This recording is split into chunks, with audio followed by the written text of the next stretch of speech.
So Kevin Smith is a very acquired taste when it comes to filmmakers. If you're not a fan of his stoner pop culture shtick, then you're definitely not going to enjoy the vast majority of his work.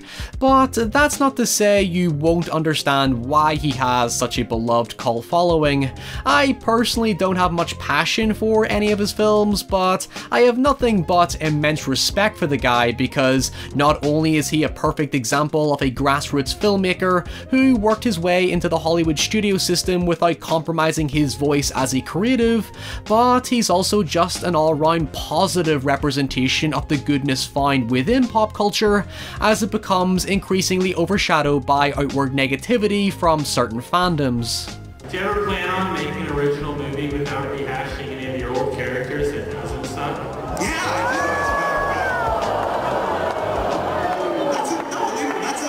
it's a good question. Considering how a lot of pop culture and American media in general has gotten noticeably grim over the years, it's nice to know that not everyone is looking to bank off nihilism and instead continue to uphold this joyful spirit that unifies fans around the things that they love.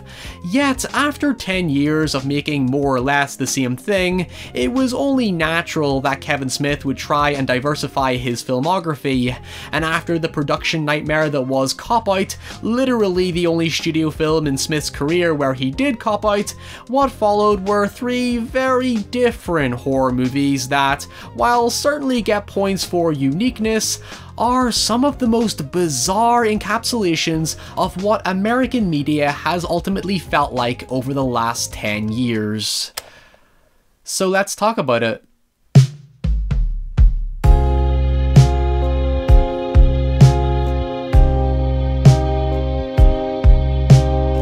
So we're going to do this in order of release, but since we're starting with Red State and ending with Yoga Hosers, that means this video will essentially fall down a pot-smoking rabbit hole where there is no coming back. So I completely understand if you decide to check out at some point, but do let me know in the comments below.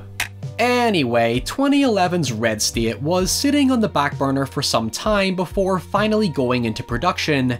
The general idea behind Red State was that Smith wanted to distance himself from his stoner persona and make a legitimate horror movie with a very uncompromising socially relevant premise.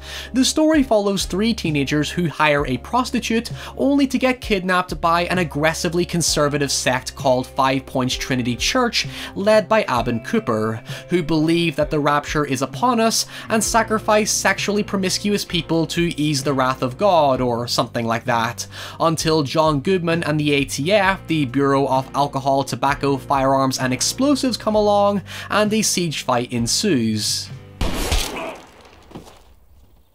Come on! The film more or less comes down to 2 general real-life inspirations: the notorious Westboro Baptist Church led by the now deceased Fred Phelps and his crazy brainwashed family who were known to picket funerals and spew homophobia, and the complicated and controversial Waco siege, where the ATF and FBI tried to raid the Branch Davidian cult compound led by Vernon Howell, only for a violent fatal firefight to break out. When it comes down to it, Red State can be summarised as a very diluted, stitched-together version of both Westboro Baptist ideology and the events of the Waco siege, but taken to a more drastic extreme. For Kevin Smith standards, it definitely commits to being a shockingly morbid film that really gets under your skin on both a political and moral level, yet to say it's anything more than just a shallow social commentary is pretty generous because the film ultimately doesn't really end up saying anything at all. You have seen countless films like this before. Instead of reflexively exploring the complexities of its subject matter, it spends almost all of its time simply indulging on the vapid, nonsensical sectarian ideology to make you despise these people, and then applies this general theme of senseless violence where even the supposed good guys are curiously brought into question. These ain't a bunch of tweakers in a motel meth lab, they are big bad eggs. So one of the controversies in the Waco siege was this debate around who shot first. Several ATF agents claimed to have heard gunshots from inside the compound, which resulted in retaliation, while Branch Davidian survivors claim that the gunshots came from the ATF, suggested by some sources to have been either an accidental discharge or when several agents were told to execute the compound's dogs. In Red State, the story takes a similar but more apparent approach. The actual shootout is started by the dumbass sheriff played by Stephen Root, who, upon seeing one of the teenagers trying to escape the church with a gun, mistakes him for an attacker and kills him, and thus the whole operation falls apart. It turns a civil request to surrender into this unnecessary gunfight and preventable hostage situation, resulting in the ATF being ordered by the government to raid the church and eliminate all witnesses, so the Bureau cannot be held responsible for allegedly firing first. Simple just shit itself. It gives the conflict a little bit more dimension after the monotony of the first half of the story, and while it doesn't exactly get very deep with it, it does come to a fitting payoff. But the thing is, I'm saying all this stuff and have not even addressed it as an actual horror movie. That's because Red State kinda stops being a horror movie when the siege fight begins, which in Kevin Smith's words was really just to stop the film from becoming predictable. And yeah, it somewhat works. So it's debatable how much of the film's lack of direction was intentional or indirect, because the general tone of the film is nihilistic. You have the church believing that the rapture is upon us and the world is at an end, and the ATF have already botched their operation and have to resort to a straight up massacre. So it could be said it suits having a certain level of incoherency. I think the film's most notably horrific sequence comes from a long-winded sermon scene where the congregation execute a homosexual man who was having relations with the married sheriff who kickstarted the shootout to begin with, as the teenagers desperately tried to escape to no avail. It is genuinely a profoundly nasty scene that has this uncanny realism to it, but a certain amount of that emotional weight is lost because the teenagers are so unremarkable and undercharacterized. Although, if I'm giving the film the benefit of the doubt, I think the reason they become somewhat ignored by the film is to reinforce that senselessness to the violence, where they become just another random casualty caught in the crossfire of a preventable massacre. In the climax, when the raid finally commences, the film then decides to suddenly shift its perspective to this one chick who I think realizes that she's been brainwashed by the cult since birth, and tries to convince the last teenager to help her bring the children of the church to the ATF's attention so they don't get killed, resulting in them ironically getting shot dead by the one agent who morally rejected killing people just to hide the ATF's mistake. Again, everything feels inconsequential, but it really does capture a tangible sense of chaos when it comes to these sorts of things. Everything happens so fast and erratically, and I guess you could say it utilizes the horror to reflect a grim yet realistic scenario. And surprisingly, Kevin Smith maintains this tone right to the very end. More so because he didn't have the budget to make the ending that he wanted. So, like I said earlier, the film concludes quite maturely and fittingly. At some point during the raid, a strange loud trumpet blasts and the churchgoers surrender, believing the trumpet to be the beginning of the rapture, only for it to cut to John Goodman debriefing with the government, to which he tells them that he headbutted Cooper, arrested the survivors, and the trumpet was actually the neighbouring kids pulling a prank on Cooper and the church by playing into their twisted beliefs. I really like it despite how unfulfilling it is. It solidifies why I think all the inconsequential stuff was so deliberate, because instead of playing into the absurdity, it grounds the story in the context of the subject matter with a slightly oddball punchline. People just do the strangest things when they believe they're entitled. It even reveals that the government ordered the execution more so out of personal hatred for the church instead of simply following procedure, because fuck these people, they're monsters you cannot rationalize with. It's actually the complete reverse effect to what many movies with implicative rapture or curse themes tend to do, where they just completely embrace the craziness of it, like Cabin in the Woods or Ready or Not. However, in the original ending, Smith intended all the characters' heads and chests to explode explode, with Goodman being the only survivor, to which he looks up to see, you know what, I'm just gonna let him explain it. 10-foot angel wearing full armor with a giant sword, and he's got the last member of the church on the sword. And the angel looks at John Goodman and goes, shh. And then the angel like takes off, gigantic wings, man. We thought about going to Ben Affleck. He was in Dogma, did the same thing with the wings. Couldn't get him, he's Batman now. So, and anyway, all of a sudden you see the 4 horsemen of the apocalypse ride across the sky, giant as life. Credits. Yeah, thank God he didn't do that.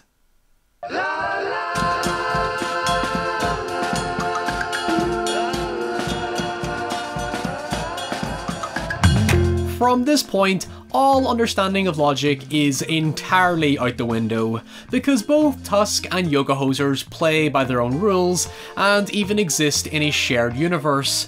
While Red State left me feeling mixed about its provocative elements, Tusk is kinda the same, but comes packaged with sheer bewilderment. In fact, part of my brain actually wants to say that Tusk and Red State share the same level of harrowing intensity, but approach it from very polar opposite angles. To put it bluntly, Tusk is Kevin Smith's version of Human Centipede, where some annoying douchebag American called Wallace travels to Canada to report on strange stories for his podcast, only to meet a lonely old man called Howard, played by the same actor from Red State, who transforms Wallace into a walrus. Seriously, brace yourself. Yep! That's the movie, folks! That's where we're at in Kevin Smith's horrific pot-smoking nightmares. Let's continue. Oh, I missed you, Mr. Tusk. Honestly, I really struggle with Tusk, because while I can just about handle the nastiness of the sermon scene in Red State, this right here is just inconceivably distressing. It's not just the fleshy, rubbery looking walrus costume made of body parts, it's Justin Long's agonizing screams that get right under my skin. I know both Tusk and Red State seem incomparable on paper, but both films do channel a lot of concepts within European extremity and American exploitation. Granted, they employ it in very different contexts. One is about human depravity, and the other treats it more sensationally. My main issue with Tusk is that it's a very one-note concept that's dragged over a theatrical runtime, with the vast majority of it being surprisingly dull and uneventful. Tusk was conceived by Kevin Smith and his producing partner Scott Mosier on episode 259 of their podcast Schmodcast, entitled The Carpenter and the Walrus, which saw them devise a narrative from a gum triad where a homeowner was willing to lodge a tenant permitting they dressed as a walrus. The gum triad later turned out to be fake, but Smith eventually gathered the funding to produce the film after his fans showed interest in the project, stating that he had no intention of approaching the horror with the same thematic overtones as Red State. Initially, Blumhouse were actually meant to produce the film, but parted ways, given Smith's habit of never having a clear timeline for his projects, and eventually, would you believe it, it was distributed by A24 just as they were getting off the ground. Now, besides the messed up walrus stuff, Tusk has one notable inclusion. Johnny Depp has a prominent role in the latter half of the story, credited as his character Guy Lapointe. I have been hunting this Howard Howe, this elusive devil made of the flesh, this serial killer who makes the bringing of the blood and terror to the true north. Originally, the character was meant to be played by Quentin Tarantino, who was an avid supporter of Red State, but after showing no interest in acting, Johnny Depp joined the project and completely absorbs himself into the absurdity of the role. While I'm critical of the vapid dialogue in all these movies, at least Depp adds something engaging to keep you entertained. It also helps that his character is weirdly enigmatic and unpredictable, which helps for a film like this. I don't want one. You don't want a gun? You take him. What kind of American are you? The kind that's never used a gun before. Take the fucking gun! His daughter Lily Rose even appears briefly in the film alongside Kevin Smith's daughter Harley Quinn as two Canadian store clerks, who end up becoming the central focus of yoga hosers. Oh yeah, and I suppose I should also mention both Tusk and yoga hosers have some annoying obsession with making fun of Canada for some reason. Again, if I'm playing the overthinking benefit of the doubt card, I guess there's something to be said about Tusk supposedly being a partial satire of American and Canadian humour, where you have the crass, loudmouth, opinionated American making fun of the Canadian accent as they retaliate by making fun of his demeanour and his porn stash wearing appearance. I'm obviously reaching here, but given how Tusk spends the vast majority of its runtime with rambling dialogue that goes nowhere, I was trying to figure out if I was missing something or the writing was just self-indulgent, bordering on pretentious. You see, here's the thing. In Red State, the pastor's fire and brimstone ramblings are supposed to feel needlessly vapid, because that's how those kind of people preach. It's like reverse prosperity preaching, where instead of telling susceptible people what they want to hear, they fearmonger with the threat of eternal damnation. In Tusk, when Wallace finally gets to Howard's house to hear his experience of being a seaman who was rescued by a walrus during a shipwreck who he named Mr. Tusk, the conversation just isn't compelling. The only real interesting revelation is when the film decides to get oddly historical by revealing that Howard was one of the 20,000 Duplessis orphans who were wrongly placed in Quebec mental institutions during the 1940s and 50s. It's a very bizarre inclusion, but certainly not the most bizarre thing the film has going for it. It's really just there to justify Howard's psychotic behaviour, yet for historical context anyway, during that time many orphans were deliberately misdiagnosed as mentally ill by the Quebec government in order to misappropriate economic subsidies. I swear to God, I'm not kidding, the film actually brings this up. Basically, the government would receive more financial support for psychiatric patients over orphans, and so to obtain that additional funding and deal with their high abundance of orphans due to limited social services and rampant poverty, they manipulated the law known as the Lunatic Asylum Act of 1909 to classify the orphans as mentally ill, because the law technically did not define what constitutes the basis to be admitted to a psychiatric hospital. For the orphans that survived, many claim to have been severely abused by psychiatric staff, ranging from sexual to physical torment like lobotomies and electroshock therapy.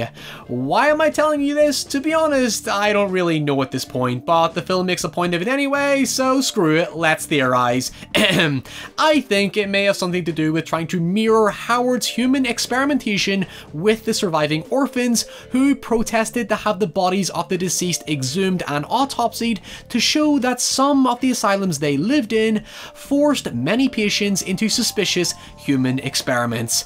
Boom, that's how you reach into the fucking void.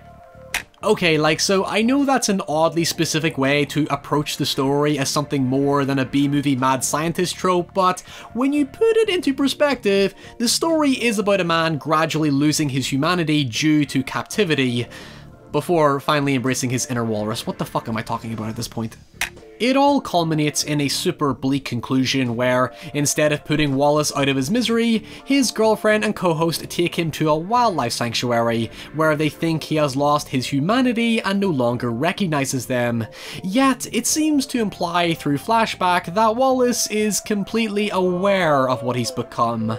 I mean, you could apply all this depraved humanity degrading existence angle to the Duplessis story, but given how Wallace is established, I think the story has more to do with how we exploit and parade ourselves around human disparagement in the digital age. Yeah, I know, I'm reaching again. I might be giving the film too much credit, but the reason Wallace goes to Canada in the first place is to interview a kid who went viral for doing a Star Wars thing and cutting his leg off. His intention is more or less to mock the kid for his douchebag reactionary podcast, only to discover when he gets there that the kid committed suicide. So there's something to be said about Wallace seemingly getting his comeuppance and becoming the circus attraction he spent his career making fun of. I mean, that's my way of looking at it, because the only reason I feel sorry for him is because I like Justin Long, but his character is a dickhead, and no matter how sympathetic it tries to make him, I just can't support a guy with a mustache like that.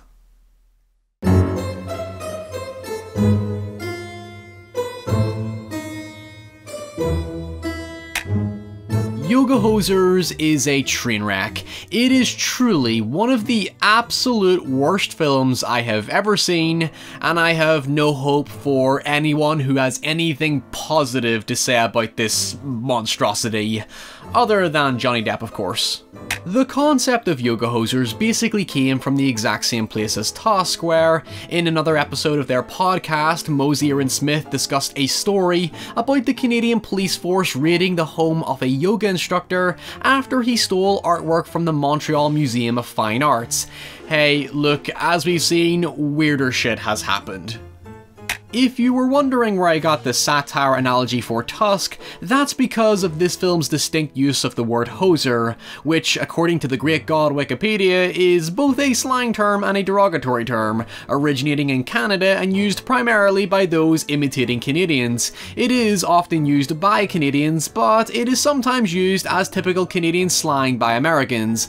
Do with that as you please.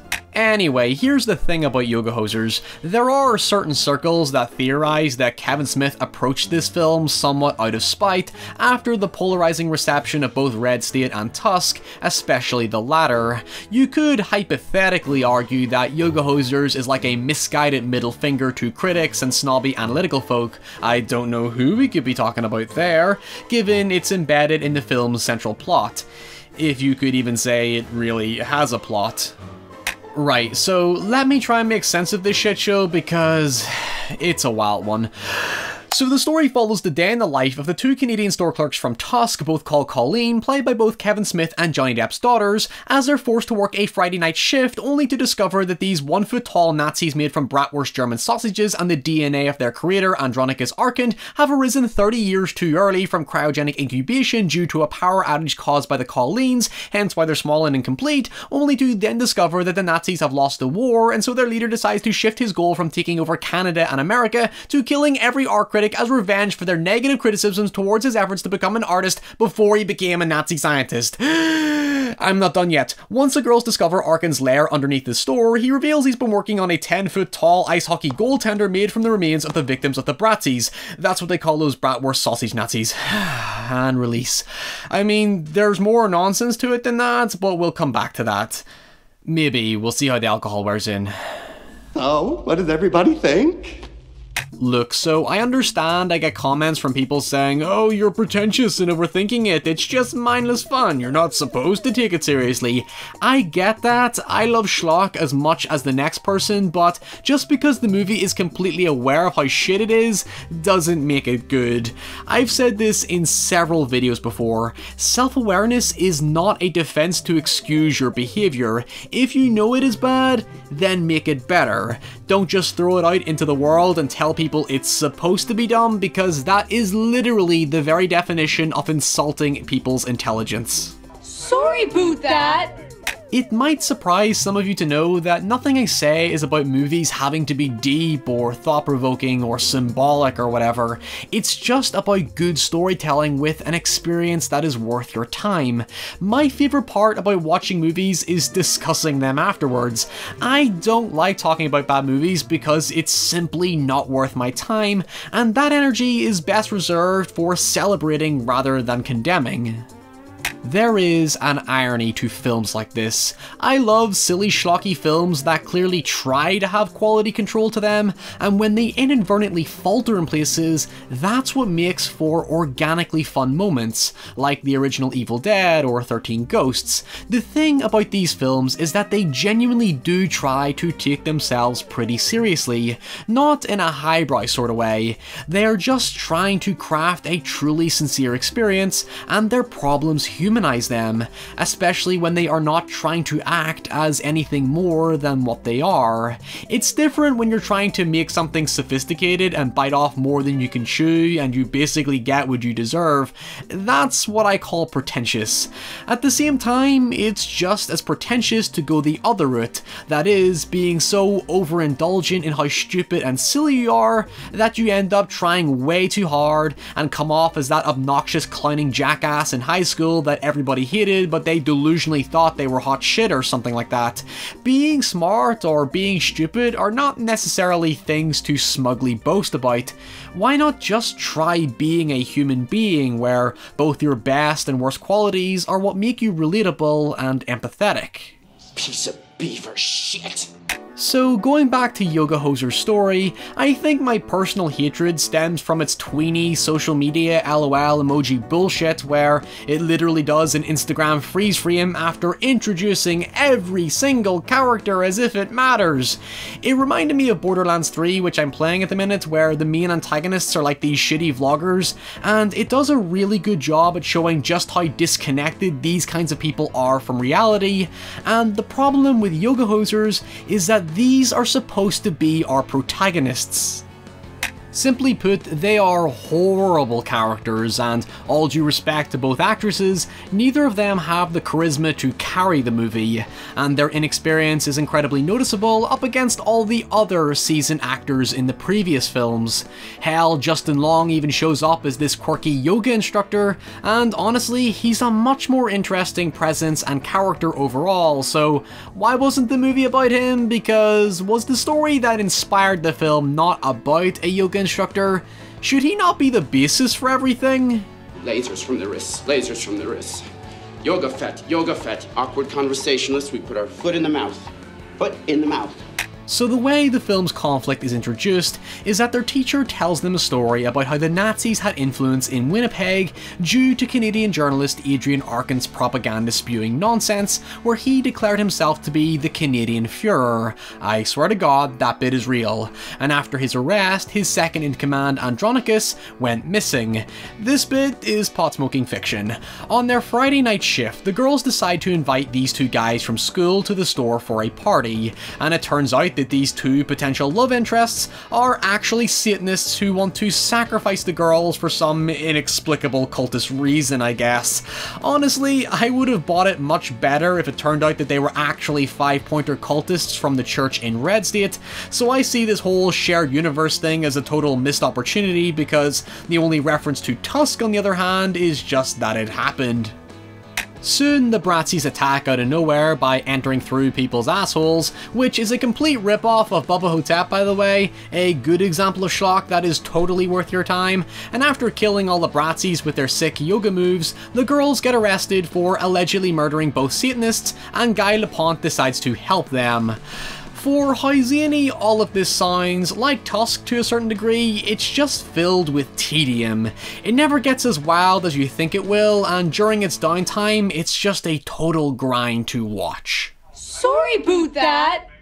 So when they finally confront Andronicus, thank God we're at the end, the payoff is kinda similar to Tusk, where the main villain is just unceremoniously killed off because, oh, we need to end the movie now.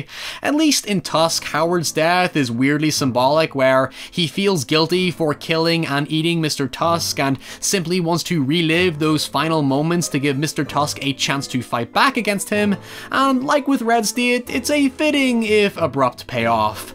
Yoga Hosers just goes through the motions and decides to have the Bratzies turn on their master for no obvious reason than, I guess, oh, we don't want to live under an iron fist or something like that. And then the girls fight the monster and the movie ends. Now I'm going through the fucking motions. Okay, so to conclude, let me consolidate my, journey, shall we say. I think it's fair to say that these movies get progressively worse on both a technical and narrative level as they go along, yet there's also this weirdly depressing feeling that during the years, Kevin Smith just seemed to give up on filmmaking. I know he decided to put his passion into podcasting, and that's evident in the content he produces these days. However, with the release of the Jay and Silent Bob reboot, he definitely seems more energized than before and appears to have found his form again. I do believe Smith does have the potential to be a genuinely decent horror director. Red State showed that he understands the genre on a fundamental level with some seriously powerful moments, while Tusk showed that he might have even found a niche in absurdist body horror. The problem is he lacks focus in all three films. They seem to meander around the plot and draw out simple concepts to theatrical runtime, instead of just being confident to flesh out the conflicts, which would work far better if more tightly woven into all aspects of each film. Ultimately, the greatest moments are sparsely populated in movies padded out with nonsense. And yes, I think the series does end on a sour note because Yoga Hosers is just irredeemable. It would be a career killer if it was not for such a devoted fanbase, who even I don't think like the movie all that much. Although, if I have to give it a positive, it's a fleeting one because we begin with a well-intended risky career move to distance yourself from a former persona, only to end up with a film that embodies the trashy sellout clickbait YouTube era that we live in. I think that Yoga Hosers indirectly rebooted Kevin Smith because, with the Jay and Silent Bob reboot, it's not that Smith has lost his touch, it's just that clearly his passion is, and always will be, in the very thing that defined him. Pack her ass, my good man. Time to kick back, drink some beers, and smoke some weed.